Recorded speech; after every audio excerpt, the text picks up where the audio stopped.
너 어떻게 된 거야? 그 옷은 뭐고? 박정순이 당황해하며 물었습니다. 서윤이 입고 있는 옷만 해도 수백만 원은 좋게 넘어 보였거든요. 저도 가려고요. 하와이. 제 딸 예린이랑요. 엄마, 정말 같이 가는 거예요? 그럼 우리 예린이 엄마가 약속했잖아. 집에서 공짜 가정부 취급받던 며느리, 금수저 재벌딸로 나타났습니다. 이게 무슨 일일까요? 서울 강남구 압구정동. 고급 주택가 한복판에 자리 잡은 3층 단독주택에서 오늘도 분주한 하루가 시작되었습니다. 이른 아침부터 부엌에서 밥솥 뚜껑을 여는 소리, 찬거리를 썰어내는 칼소리가 끊이지 않았죠. 반찬 이게 다야? 오늘 사람 많이 온다고 했잖아. 시어머니의 목소리가 2층에서 울려 퍼졌습니다. 서유는 재빨리 반찬통을 열어 이것저것을 더 담아냈습니다. 벌써 반찬이 15첩이나 준비했는데도 부족하다는 듯 굴었죠. 11시가 되자 하나둘씩 손님들이 도착하기 시작했습니다. 모두 비슷한 연배의 아줌마들이었지만 저마다 명품 핸드백을 들고 금목걸이를 목에 걸친 모습이 범상치 않았습니다. 서유는 현관에서 신발을 정리하고 코트를 받아 옷걸이에 걸어들이며 인사를 받았습니다. 박 여사, 며느리가 참하고 진짜 이쁘네.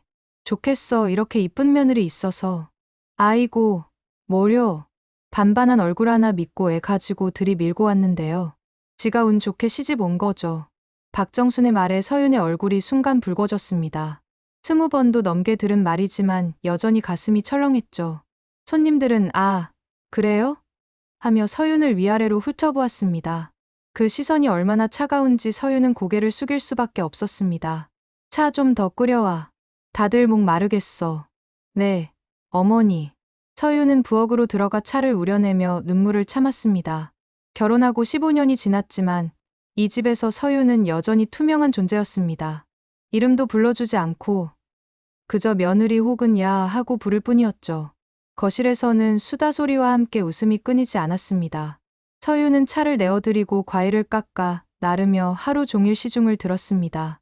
점심때가 되자 미리 준비해둔 음식들을 상에 올렸죠. 후식으로 그저께 담근 수정과 내와 잣도 띄워서 시원하게. 네, 어머니. 아, 그리고 전도 몇 장 더 붙이고 여사님들 집 갈 때 챙겨드리게. 서유는 말없이 부엌으로 향했습니다. 아침 6시부터 준비한 음식들로도 모자란다며 계속 더 만들라고 시켰습니다. 오후 3시쯤 되자 손님들 사이에서 서윤에 대한 이야기가 본격적으로 시작되었습니다. 정순아, 며느리 일 안 해?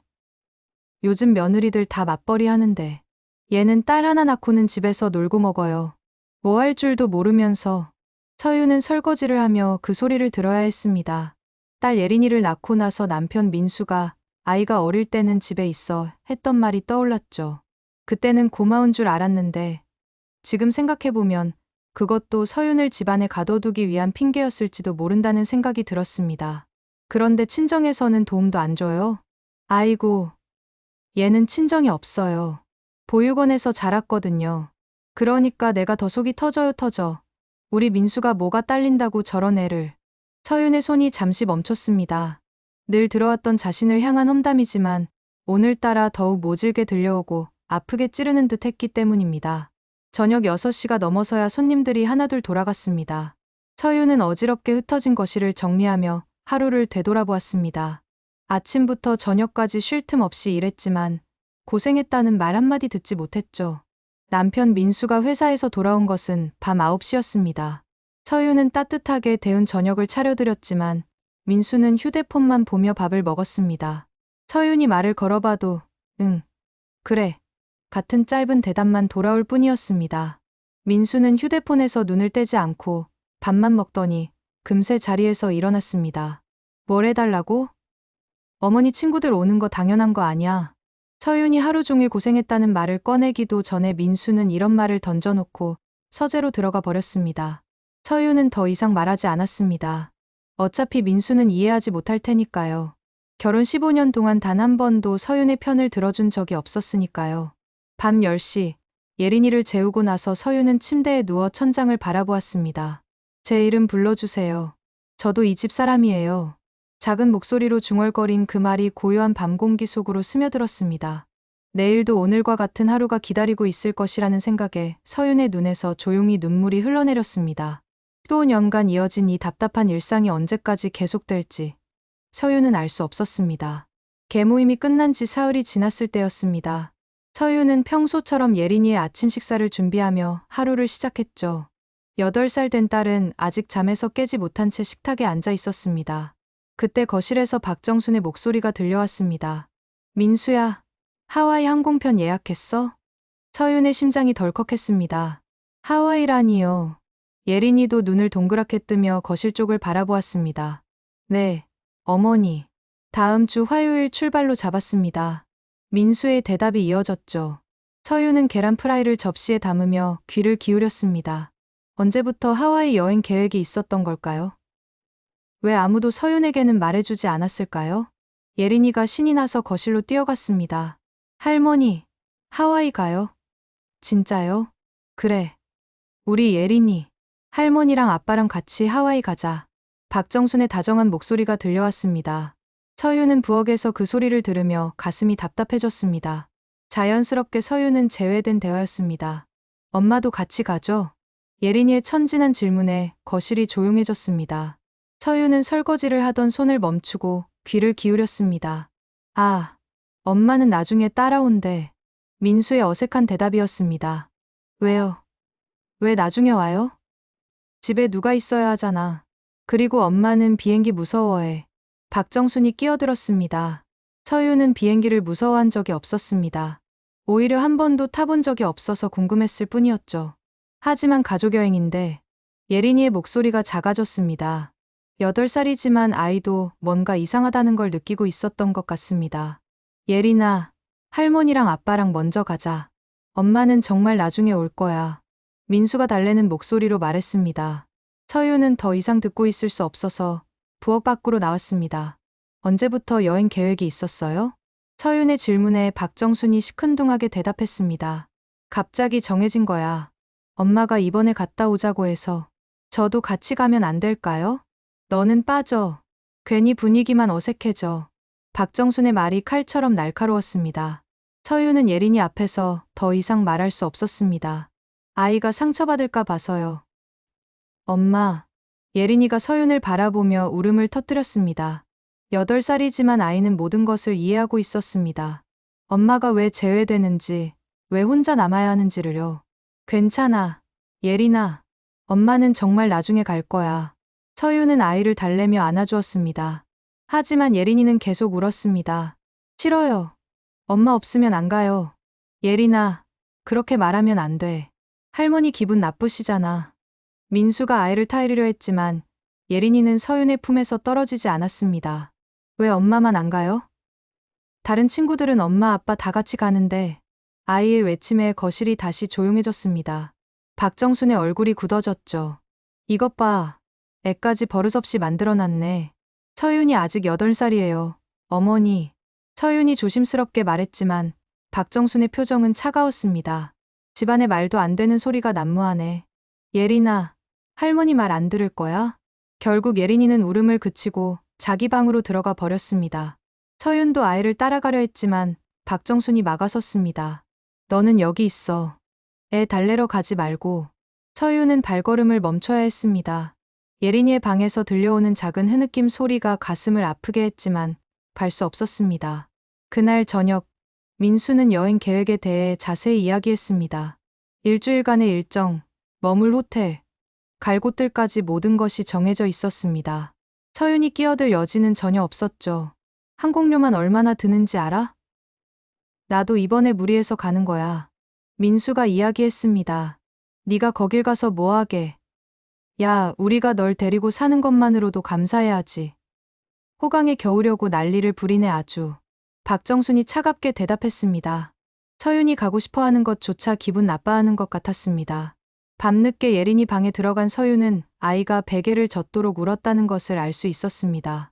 예린이는 엄마의 품에 안기며 작은 목소리로 말했습니다. 엄마, 나도 엄마 없으면 안 가고 싶어요. 예린아, 가서 재미있게 놀다 와. 엄마는 괜찮아. 하지만 서윤의 마음은 괜찮지 않았습니다. 가족여행에서 엄마만 빠진다는 게 말이 되나요? 예린이에게 이런 상처를 주는 것도 견딜 수 없었지만 무엇보다 자신이 이 집에서 어떤 존재인지 다시 한번 깨달았기 때문입니다. 예린이가 잠든 후 서유는 홀로 남은 거실에서 중얼거렸습니다. 15년간 한 번도 경험해보지 못한 가족 여행이라는 것이 이렇게 멀고 낯선 일이 될 줄은 몰랐습니다. 하와이 여행이 확정된 지 이틀째 되는 날이었습니다. 서유는 시어머니의 지시로 압구정 로데오 거리에 있는 명품 백화점으로 향했습니다. 박정순이 며칠 전에 미리 주문해둔 선글라스를 찾아오라고 했거든요. 샤넬 매장 가서 박정순 이름으로 예약해둔 선글라스 찾아와. 검은색으로 주문했으니까 확인하고.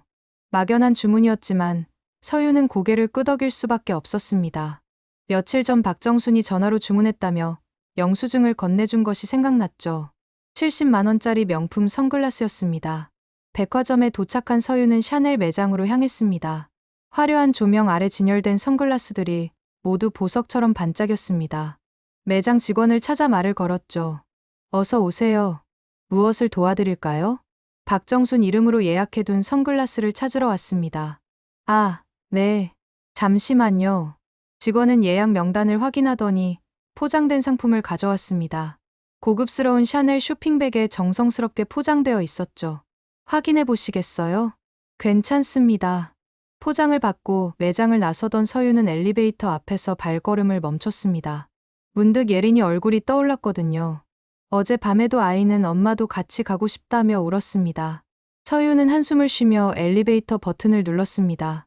엘리베이터 문이 열리자 안에서 정장을 입은 노인이 나오고 있었습니다. 70대 정도로 보이는 그 노인은 품격 있는 모습이었지만 어딘가 바쁜 듯 보였죠. 서윤이 엘리베이터로 들어서려는 순간이었습니다. 죄송합니다.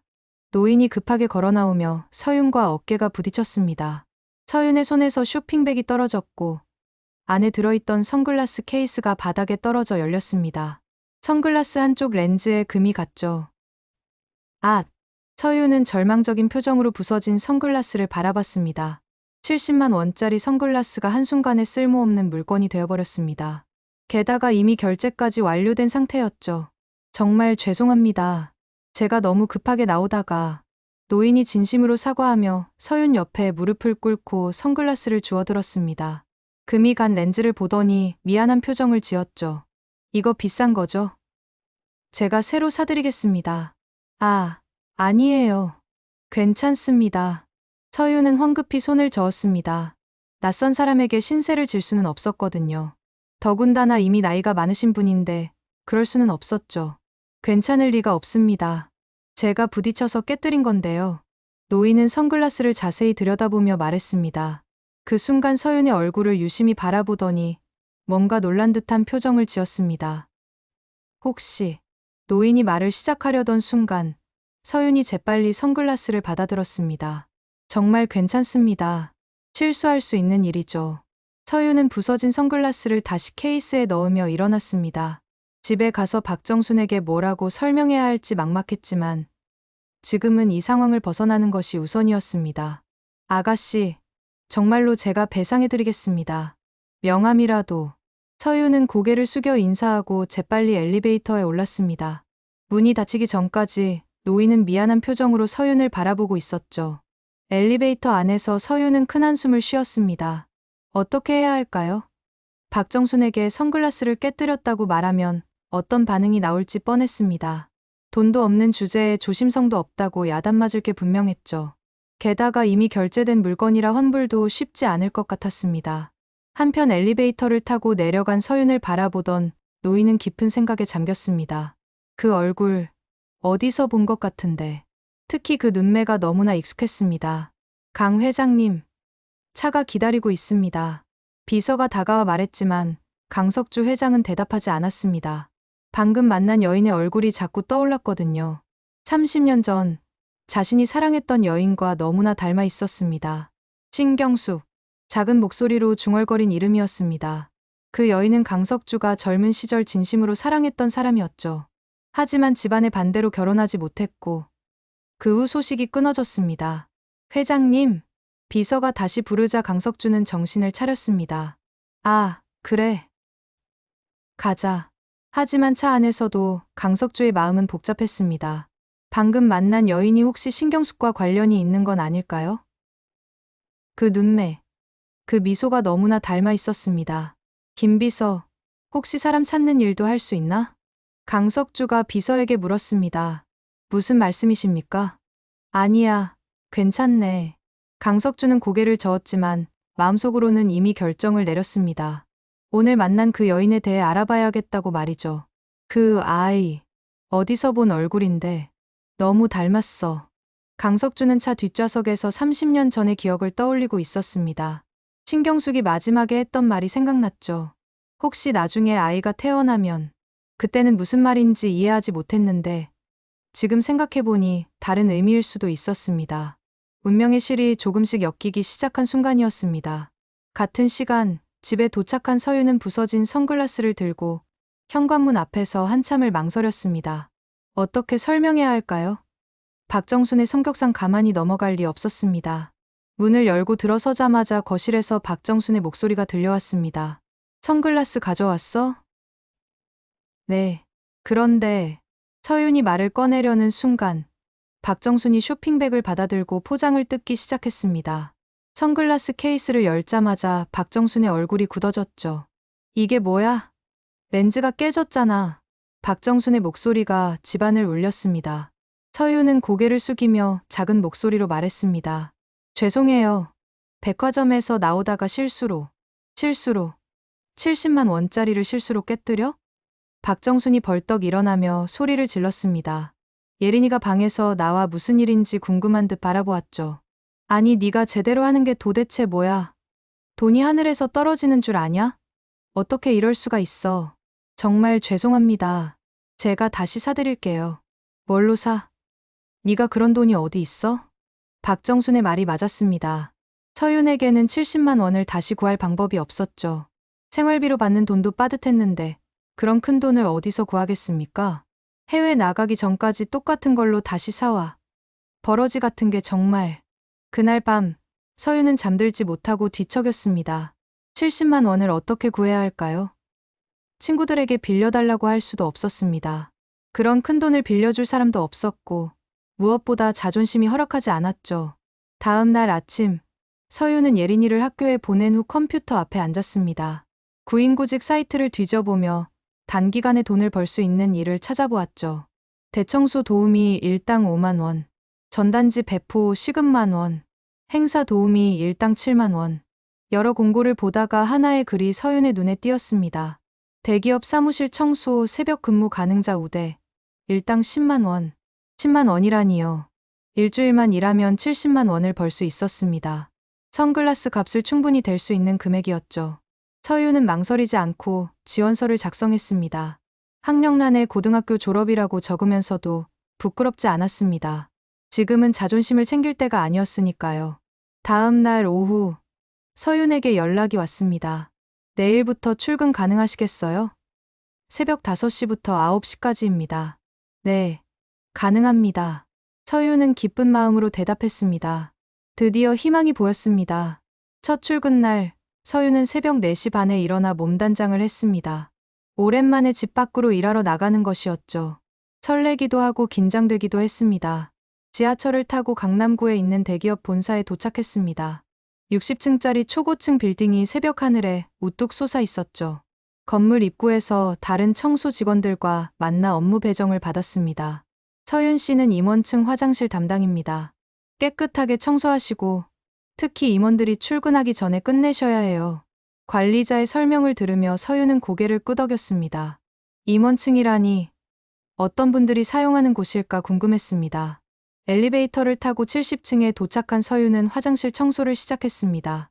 일반 화장실과는 차원이 다른 고급스러운 시설들이었죠. 대리석으로 된 세면대, 금도금 수전, 고급 핸드크림까지 모든 것이 최고급이었습니다. 청소를 하면서 서윤은 이상한 기분이 들었습니다. 며칠 전 명품 백화점에서 느꼈던 것과 비슷한 감정이었죠. 이렇게 다른 세계가 있다는 것을 새삼 깨달았습니다. 오전 8시가 되자 임원들이 하나둘 출근하기 시작했습니다. 서윤은 복도에서 청소 도구를 정리하며 지나가는 사람들을 바라보았습니다. 모두 정장을 입고 자신감 넘치는 모습이었죠. 그때 엘리베이터에서 내린 한 노인이 서윤의 시야에 들어왔습니다. 정장을 입은 70대 노인이었는데 어딘가 낯익은 얼굴이었습니다. 서윤이 작은 소리를 냈을 때 그 노인도 서윤을 발견했습니다. 며칠 전 백화점에서 선글라스를 깨뜨렸던 바로 그분이었죠. 두 사람의 시선이 마주쳤습니다. 강석주 회장은 놀란 표정을 지었고 서윤은 당황해서 고개를 숙였습니다. 혹시 며칠 전 백화점에서 강석주가 다가와 말을 걸려 했지만 서윤은 얼굴이 빨개져서 대답할 수 없었습니다. 자신이 청소 일을 하고 있다는 것이 부끄러웠거든요. 어르신 안녕하세요. 근데 죄송합니다. 지금 제가 일하고 있어서. 서윤이 청소 도구를 들고 자리를 피하려 했습니다. 하지만 강석주는 그런 서윤을 멈춰 세웠죠. 잠깐만요. 그때 제가 선글라스를 깨뜨린 거 정말 미안했습니다. 아니에요. 정말 괜찮아요. 괜찮을 리가 없죠. 혹시 지금 이 일을. 강석주의 말이 끝나기 전에 서윤이 고개를 저었습니다. 아니에요. 원래 하던 일이에요. 거짓말이었습니다. 하지만 이 상황에서 선글라스 때문에 급하게 일자리를 구했다고 말할 수는 없었죠. 비굴하다고요? 그때 그 일자리가 제겐 구원의 문이었어요. 서윤은 마음속으로 중얼거렸습니다. 비록 청소 일이지만 자신의 힘으로 돈을 벌 수 있다는 것이 얼마나 소중한지 깨달았습니다. 이 순간만큼은 시댁의 눈치만 보며 살 필요가 없었죠. 그 순간부터 서윤의 인생에 새로운 변화가 시작될 것이라는 걸 아직 아무도 몰랐습니다. 강석주 회장은 서윤과의 재회 후 며칠 동안 마음이 복잡했습니다. 그 여자가 자꾸만 신경 쓰였거든요. 특히 새벽에 청소 일을 하고 있다는 사실이 마음에 걸렸습니다. 명품 백화점에서 비싼 선글라스를 들고 있던 여자가 왜 그런 일을 하고 있을까요? 김 비서. 네. 회장님. 혹시 우리 회사 청소 직원 명단 좀 볼 수 있나? 김 비서는 의아한 표정을 지었지만 곧 자료를 가져왔습니다. 강석주는 최근에 입사한 직원들의 명단을 살펴보았죠. 서윤. 이름을 중얼거리다가 한 줄에서 손이 멈췄습니다. 서윤. 나이 42세. 주소 강남구 압구정동. 이 직원 개인정보 좀 더 자세히 알아봐. 네. 회장님. 바로 조사해드리겠습니다. 김 비서는 곧바로 인사팀에 연락을 취했습니다. 강석주는 며칠 동안 서윤에 대한 자세한 정보를 기다렸죠. 며칠 후 강석주는 우연을 가장해 새벽 시간에 화장실 근처를 지나다녔습니다. 서윤이 일하는 모습을 조심스럽게 지켜보았죠. 그럴 때마다 그 눈매, 그 미소가 신경숙과 너무나 닮아 있다는 생각이 들었습니다. 혹시. 강석주는 용기를 내어 서윤에게 다가갔습니다. 실례합니다. 서윤은 청소를 하다가 뒤를 돌아보았습니다. 강석주 회장이 서 있는 걸 보고 깜짝 놀랐죠. 네, 말씀하세요. 혹시 시간 있으실 때 커피 한 잔 하실 수 있을까요? 그때 선글라스 건으로 제가 정말 죄송해서. 서윤은 당황했습니다. 회장님이 자신 같은 청소 직원에게 커피를 마시자고 하다니요. 괜찮으십니다. 정말로 신경 쓰지 마세요. 그렇지 않습니다. 제가 꼭 사과드리고 싶습니다. 잠깐만이라도 시간을 내어주시면 안 될까요? 강석주의 간절한 표정에 서윤은 어쩔 수 없이 고개를 끄덕였습니다. 일주일 후 토요일 오후, 서윤은 회사 근처 카페에서 강석주와 마주 앉았습니다. 어색한 분위기였지만 강석주는 자연스럽게 대화를 이끌어 나갔죠. 성함이 서윤이시죠?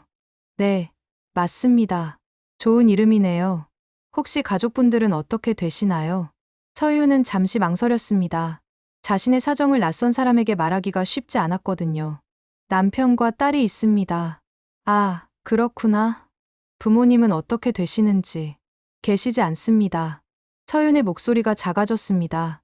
강석주는 뭔가 더 물어보고 싶었지만 조심스러웠습니다. 죄송합니다. 개인적인 질문을 드려서. 괜찮습니다. 저는 보육원에서 자랐거든요. 서윤이 의외로 담담하게 말했습니다. 강석주의 가슴이 두근거렸죠. 혹시 어머니 성함을 아시나요? 갑작스러운 질문에 서윤이 놀란 표정을 지었습니다. 죄송하지만 왜 그런 걸 여쭤보시는지. 강석주는 어떻게 설명해야 할지 몰랐습니다. 30년 전 사랑했던 여자의 이름을 물어볼 수는 없었으니까요. 신경숙입니다.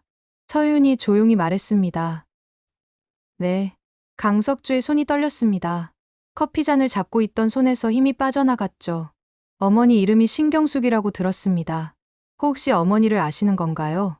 서윤이 의아한 표정으로 물었습니다.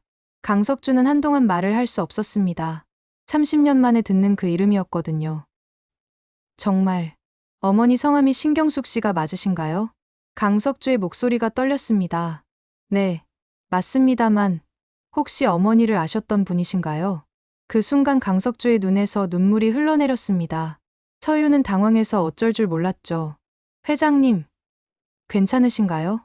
강석주는 손수건으로 눈물을 닦으며 진정하려 했습니다. 하지만 마음이 쉽게 가라앉지 않았죠. 혹시 신경숙 씨가 당신의 어머니라면. 네, 내가. 강석주는 끝까지 말을 하지 못했습니다. 어떻게 설명해야 할지 몰랐거든요. 회장님, 도대체 무슨 일이신지 말씀해 주시겠어요? 서윤이 걱정스럽게 물었습니다. 강석주는 깊은 숨을 쉬고 천천히 말했습니다. 경숙은 내 젊은 시절 유일하게 사랑했던 여자야. 네. 서윤이 놀란 표정을 지었습니다. 무슨 말인지 이해할 수 없었죠. 30년 전 일이다. 우린 정말 사랑했지만 집안의 반대로 결혼하지 못했어. 강석주의 목소리가 떨렸습니다. 그때 경숙이, 아니, 신경숙 씨가 마지막에 한 말이 있었어요. 나중에 아이가 생기게 되면 당신을 닮은 여자아이가 좋겠어. 그때는 무슨 뜻인지 몰랐는데 서윤의 얼굴이 창백해졌습니다. 강석주의 말이 무엇을 의미하는지 점점 이해하게 되었거든요. 설마. 강석주가 서윤의 얼굴을 쳐다봤습니다. 서윤은 한동안 아무 말도 하지 못했죠. 저는 고아라고 들었는데요. 아니야. 너는 고아가 아니다. 강석주의 목소리에 확신이 있었습니다. 넌 경숙이와 나의 딸이다. 그 말에 서윤의 세상이 무너지는 것 같았습니다. 42년간 고아라고 생각하며 살아왔는데 갑자기 아버지가 나타났다니요. 이제부터 네가 할 일은 잃어버린 시간을 되찾는 거야. 강석주가 서윤의 손을 잡으며 말했습니다. 서윤은 눈물이 주르륵 흘러내렸죠. 평생 그리워했던 아버지가 이렇게 나타날 줄은 꿈에도 몰랐습니다. 정말 제 아버지세요? 그래, 미안하다. 이제야 널 알아봐서. 부녀가 마주 앉아 눈물을 흘리는 모습이 카페의 따뜻한 오후 햇살 속에서 감동적으로 펼쳐졌습니다. 서윤의 인생에 가장 큰 변화가 시작되는 순간이었습니다. 아버지를 만난 지 일주일이 지났지만 서윤은 아직도 믿기지 않았습니다. 평생 그리워했던 아버지가 이렇게 나타날 줄은 꿈에도 몰랐거든요. 강석주 회장은 서윤에게 자신의 연락처를 주며 언제든 연락하라고 했지만 서윤은 선뜻 전화를 걸지 못했습니다. 시댁에서는 여전히 하와이 여행 준비로 분주했습니다. 박정수는 새로운 선글라스를 주문했고 서윤이 청소일로 번 돈으로 간신히 사드릴 수 있었죠. 하지만 그 과정에서 서윤이 얼마나 고생했는지는 아무도 관심이 없었습니다. 한편 강석주는 서윤의 일상을 조용히 지켜보고 있었습니다. 비서 김 과장을 통해 서윤의 상황을 파악하고 있었죠. 시댁에서 어떤 대우를 받고 있는지, 얼마나 힘들게 살고 있는지 하나하나 확인해 나갔습니다. 회장님, 조사 결과가 나왔습니다. 김 비서가 두꺼운 파일을 강석주 앞에 놓았습니다. 먼저 서윤 씨가 어떻게 결혼하게 되었는지부터 말씀드리겠습니다. 15년 전 서윤 씨는 민수와 사귀다가 혼전 임신을 하게 되었습니다. 당시 보육원 출신이라는 약점 때문에 제대로 된 혼례도 치르지 못하고 급하게 결혼했습니다. 강석주의 얼굴이 굳어졌습니다. 딸이 그런 어려운 상황에서 결혼했다니요. 그리고 시어머니 박정순의 과거도 조사했습니다. 이 여자는 젊은 시절 강남의 한 룸사롱에서 일했던 경력이 있습니다. 그곳에서 만난 남자와 결혼해서 지금의 지위를 얻었죠. 룸사롱 출신이라고? 네. 하지만 이 사실을 철저히 숨기고 살고 있습니다. 오히려 서윤 씨의 출신을 문제 삼으며 자신은 마치 명문가 출신인 것처럼 행세하고 있죠. 강석주는 어이가 없었습니다. 자신도 숨기고 싶은 과거가 있으면서 내 딸을 그렇게 모욕했다니요. 더 심각한 것은 민수의 비리입니다. 김 비서가 또 다른 파일을 펼쳤습니다. 알고 보니 저희 회사와 거래 중인 중견회사의 부장입니다. 그런데 중간에서 수수료를 빼돌리고 있던 정황이 포착되었습니다. 우리 회사와 거래하는 회사라고? 네, 맞습니다. 그런데 이 남자가 회사의 중간 수수료를 빼돌리고 있었습니다. 강석주는 더욱 놀랐습니다. 딸의 남편이 자신의 회사와 관련된 비리를 저지르고 있다니요. 구체적으로 어떤 방식인가? 이중장부를 만들어서 실제 거래 금액과 다른 금액을 보고하고 있습니다. 그 차액을 개인 계좌로 빼돌리고 있죠. 지금까지 빼돌린 금액이 10억 원이 넘습니다. 강석주는 충격을 받았습니다. 딸의 남편이 그런 큰 범죄를 저지르고 있다니요. 증거는 확실한가? 네. 이중장부 사본과 계좌 추적 자료까지 모두 확보했습니다. 언제든 고발할 수 있는 상태입니다. 내 딸을 부려먹은 대가가 어떤 건지 그들에게 톡톡히 치르게 해주겠어. 강석주는 파일을 넘기며 더 자세한 내용을 확인했습니다. 하와이 여행 당일 아침, 서유는 평소와 다름없이 일찍 일어나 아침 준비를 했습니다. 박정수는 여행 가방을 끌며 마지막 점검을 하고 있었죠. 넌 공항까지 괜히 따라오지 마. 예린이 성가시게 하지 말고. 네, 어머니. 서유는 고개를 숙이며 대답했습니다. 예린이는 엄마와 헤어지는 게 싫어서 계속 서윤 주위를 맴돌았죠. 엄마, 정말 나중에 올 거죠? 그럼, 예린아, 엄마 말 믿지? 서유는 딸을 꼭 안아주었습니다. 자, 이제 가자. 늦으면 비행기 놓친다. 박정순이 재촉했습니다. 민수는 가방을 들고 현관으로 향했죠. 예린아, 할머니랑 아빠랑 잘 갔다 와. 예린이가 울음을 터뜨렸지만 박정수는 아이를 억지로 끌고 나갔습니다. 엄마는 나중에 온다니까. 그만 떼쓰고 가자. 현관문이 닫히고 서유는 홀로 남겨졌습니다. 조용해진 집에서 서유는 한동안 멍하니 서 있었죠. 한편 인천국제공항에서는 박정순 일가가 수속을 밟고 있었습니다. 예린이는 계속 엄마 생각에 시무룩해 있었고 박정수는 그런 아이를 달래느라 바빴죠. 예린아, 하와이 가서 바다도 보고 재미있게 놀자. 엄마는 정말 나중에 올 거야. 언제요? 나중에 곧 올 거야. 박정수는 애매하게 대답했습니다. 사실 서윤을 집 밖으로 나가게 할 생각은 전혀 없었거든요. 출국 수속을 마치고 출국장으로 향하려는 순간이었습니다. 멀리서 한 여자가 걸어오는 모습이 보였죠. 고급스러운 정장에 명품 핸드백을 든 우아한 모습이었습니다. 박정순이 의아한 표정을 지었습니다. 그 여자가 점점 가까워질수록 낯익은 얼굴이었거든요. 엄마. 예린이가 갑자기 소리쳤습니다. 그 우아한 여자는 바로 서윤이었죠. 하지만 평소의 수수한 모습과는 완전히 달랐습니다. 뭐야, 네가 왜 여기에? 박정순이 눈을 비비며 물었습니다. 정말 서윤이 맞나 싶을 정도로 달라진 모습이었거든요. 어머니, 저도 왔어요. 같이 여행 가려고요. 서윤이 미소를 지으며 인사했습니다. 목소리도 전보다 훨씬 당당했죠. 서윤이 딸을 안아주자 예린이는 기뻐서 어쩔 줄 몰랐습니다. 그때 서윤 뒤에서 한 남자가 나타났습니다. 강석주 회장이었죠. 정장을 단정하게 차려입은 모습이 위험 있어 보였습니다. 이분은 누구세요? 민수가 떨리는 목소리로 물었습니다. 강석주라는 이름은 한국에서 모르는 사람이 없었거든요. 안녕하세요. 저는 강석주입니다. 강석주가 정중하게 인사했습니다. 박정순과 민수의 얼굴이 창백해졌죠. 설마 대강철강의 강석주 회장님이세요? 박정순이 어찌할 바를 몰라 했습니다. 네, 맞습니다. 그리고 서윤이는 제 딸입니다. 얼마 전에 찾게 되었지요. 강석주가 서윤을 가리키며 말했습니다. 딸이라고요? 민수가 어리둥절해했습니다. 네, 제 소중한 딸입니다. 그런데 그동안 당신들이 제 딸을 어떻게 대했는지 다 알고 있습니다. 강석주의 목소리가 차가워졌습니다. 그게 무슨... 박정순이 변명하려 했지만 강석주가 서류 봉투를 꺼냈습니다. 혹시 이것들이 무엇인지 아시겠습니까? 강석주가 서류를 펼쳐 보였습니다. 가사노동 착취, 인격 모독, 아동방임. 그리고 박정순 씨, 당신의 룸사롱 경력도 다 나와 있군요. 박정순의 얼굴이 하얗게 질렸습니다. 그런 건 옛날 일이라고요. 그럼 민수 씨의 이중장부는 어떻게 설명하시겠습니까? 강석주가 민수를 바라보며 말했습니다. 저희 회사와 거래하는 회사에서 중간 수수료를 빼돌린 것, 10억 원이 넘는 횡령, 모든 증거가 여기 있습니다. 민수가 주저앉을 뻔했습니다. 이건 오해입니다. 오해라고요? 이중장부까지 있는데 말입니까? 강석주는 차분하지만 단호하게 말했습니다. 그동안 제 딸이 당신들에게서 받은 모욕과 상처, 이제 그 대가를 치를 때가 되었습니다. 박정순과 민수는 아무 말도 할 수 없었습니다. 모든 것이 밝혀진 상황에서 변명의 여지가 없었거든요. 예린아, 할아버지랑 엄마랑 같이 하와이 가자. 강석주가 예린이에게 다정하게 말했습니다. 할아버지요? 응. 엄마의 아빠가 할아버지지. 서윤이 딸에게 설명해 주었습니다. 와, 정말이에요? 예린이는 신이 나서 강석주의 손을 잡았습니다.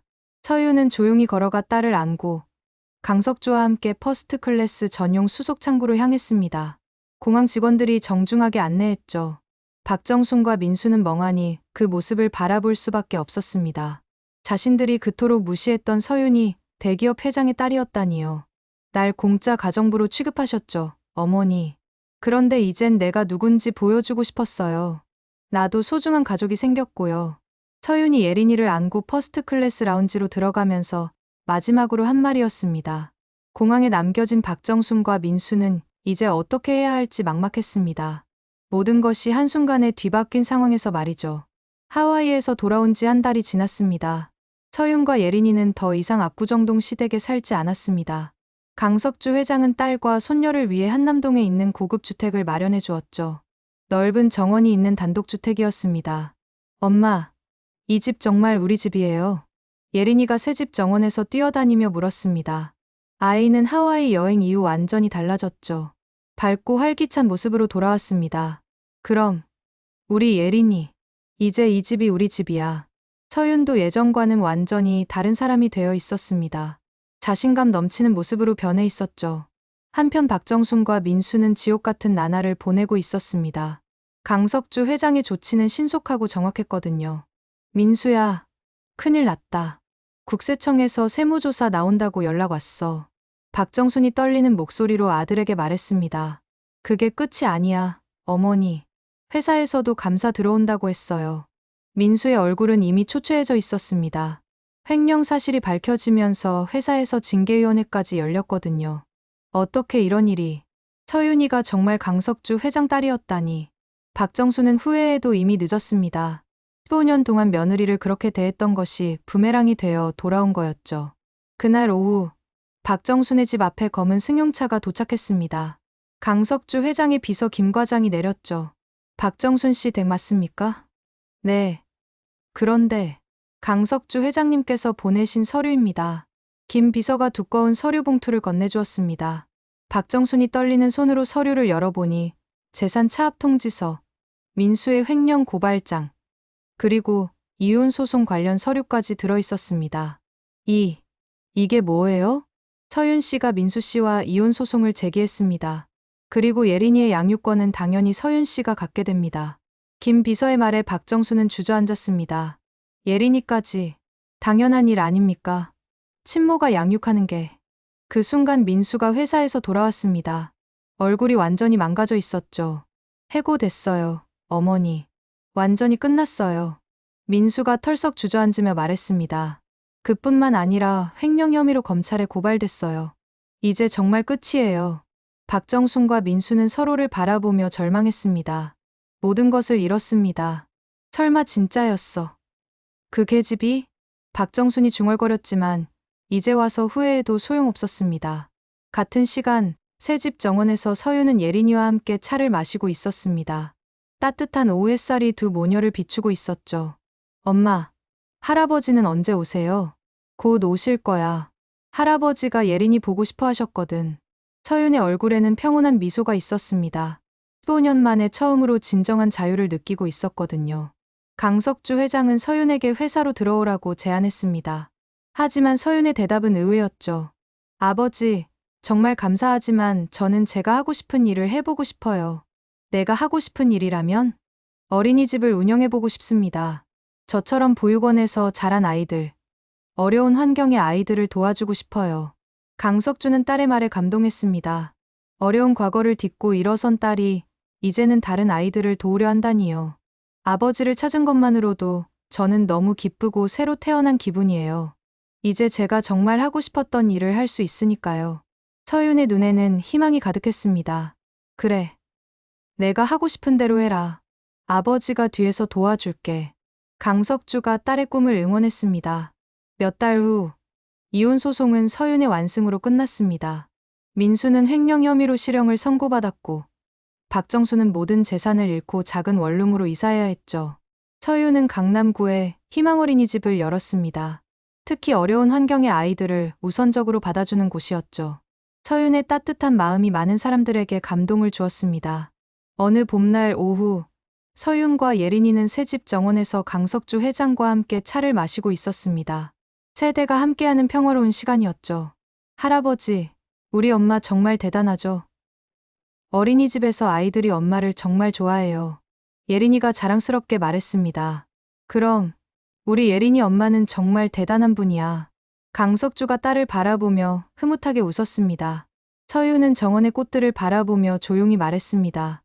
이젠 누구의 가정부도, 누구의 그림자도 아닙니다. 저는 제 이름으로 살아갑니다. 그리고 제 딸에게는 그런 삶을 물려줄 겁니다. 따뜻한 봄 햇살이 세 사람을 감싸 안았습니다. 서윤의 긴 고통이 끝나고 새로운 삶이 시작된 것입니다. 이제 서윤은 정말로 자신이 원하는 방식으로 의미 있는 일을 하며 당당하게 살아갈 수 있게 되었습니다. 시댁에서 보낸 15년의 시간은 힘들었지만 그 모든 경험이 서윤을 더 강하고 지혜로운 사람으로 만들었습니다. 이제 서윤은 자신과 같은 어려움을 겪는 아이들에게 희망을 주는 사람이 되었죠.